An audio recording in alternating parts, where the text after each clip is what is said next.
and today Umany had held this press conference for one single reason, which is to ask, to question, and also to condemn the administration, to ask them why are they interfering and also meddling with the campus election that is upcoming.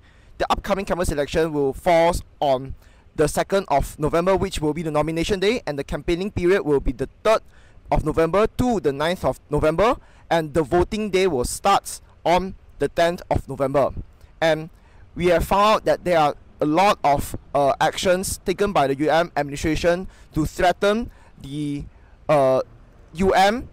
campus election committee so that they cannot conduct a fair and also unbiased election. I'll pass on to my fellow colleagues to talk about this election. Good morning, everyone. I'm Lee Udong, the Secretary of Umany. The Campus Election Committee, hereafter known as UMCEC, was originally scheduled to hold nomination on 2nd of November, campaigning from 3rd to 9th of November, and voting on 10th of November, like just what Yi Ze mentioned just now. However, it's reported that the UMCEC originally intended to hold physical voting, but the administration, surprisingly, directly threatened the committee. If they insisted on holding physical voting, the university would completely withdraw election funding, refuse to provide venues, and even refuse to recognize the legitimacy of the election. We must solemnly emphasize here, the power to decide on online or physical voting must be handed over completely or thoroughly to the UMCEC for its ruling, and the administration must not be allowed to intervene or control. The UMCEC must be an autonomous body, completely independent of university control, to ensure the fairness of the election. Let's think about this. If our current Prime Minister Anwar Ibrahim were to mandate the Election Commission of Malaysia to conduct online voting instead of leaving the decision entirely to them, and threaten that the government will cease funding and refuse to recognize the legitimacy of election, then our nation's democratic process will surely be a major regression. If all media friends, students, and the citizens cannot accept such blatant power interference at the national level, then how can we allow this problem to occur within the walls of the esteemed Malaysia's top one higher education institution? Now I'll pass to my another colleague.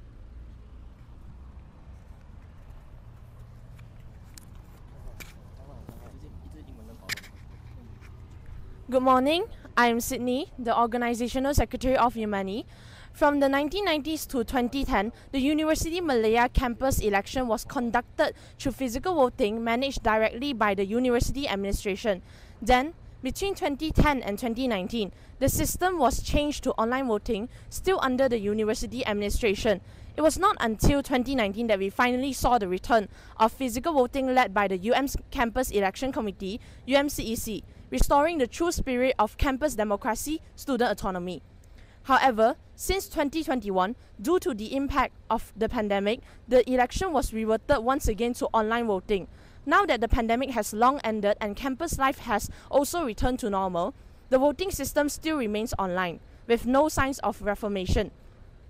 Physical voting is a manifestation of democratic values, allowing every student to vote in an anonymous, safe, and fair environment to bravely cast their vote and express their genuine voice without having to fear being monitored, influenced, or even recorded. Most significantly, every stage of physical voting, from ballot printing to voting and vote counting, is entirely managed by the UMCEC, ensuring that the election process remains transparent, fair, and independent from the university authorities. This prevents any possible interference or behind-the-scenes manipulation. This brings us to an important question. Now that everything has already returned to normal, why does the university still insist on using its own online voting system? Is the administration deliberately maintaining this system to enable any non-transparent operations?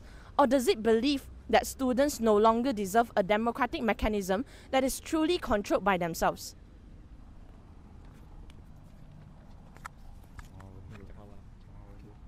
Hello friends from the media, and greetings to everyone in Universiti Malaya.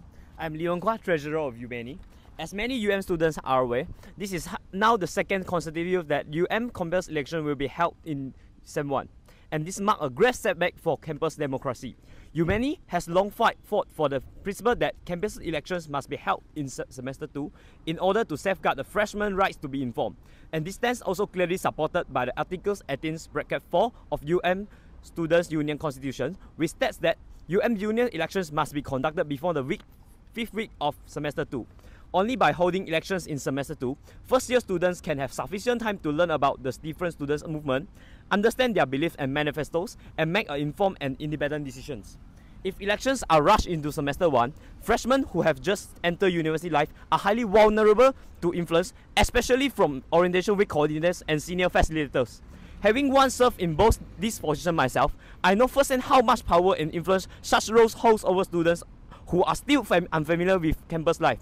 To hold elections during this period is a blatant institutional injustice. Even worse, there's a real possibility that HPP will select and promote candidates from among these orientation leaders, using them to manipulate freshmen' voting tendencies and revive the dominance of pro-institutional forces on campus. So to do a very quick conclusion on what our demands are towards all these incidents, I think my fellow comrades has illustrated the severity and also the dangerity of the campus autonomy, the campus democracy, and also the student autonomy now in University of Malaya. First, we would like to demand that the University of Malaya administration, the establishment, to stop interfering and meddling with the student affairs, which especially is the students' campus election, because this should be an election that is purely and solely for the students, not for any other external parties, especially the establishment. We want the University of Malaya administration to stop interfering with them and to restore back what the UMCC, which is the Campus Election Committee, has proposed. Secondly, we would want the UMCC to bring back the campus election back to semester 2 to truly uphold the constitution of the University of Malaya Student Union, and also to allow the freshmen, especially the year 1 students, to make an informed decision. And also, we would like to use this press conference to let everyone think about it. Is the pro-establishment culture coming back to University of Malaya? We can see that from all these instances from the AMSU that has been governed by the pro-Mahasiswa Alliance, been sidelined by the management. We have seen that a lot of pro-Mahasiswa Alliance has been suppressed and oppressed by the administration through a lot of examples. But what will happen next? This is the question they would like to pose to all University Malaya students and to the public. If this campus, in the end of the day, has been conquered by a pro-establishment culture or pro-establishment, well, so-called student front, will campus democracy be truly reenacted again in this campus? We'll wait and see until the next campus election.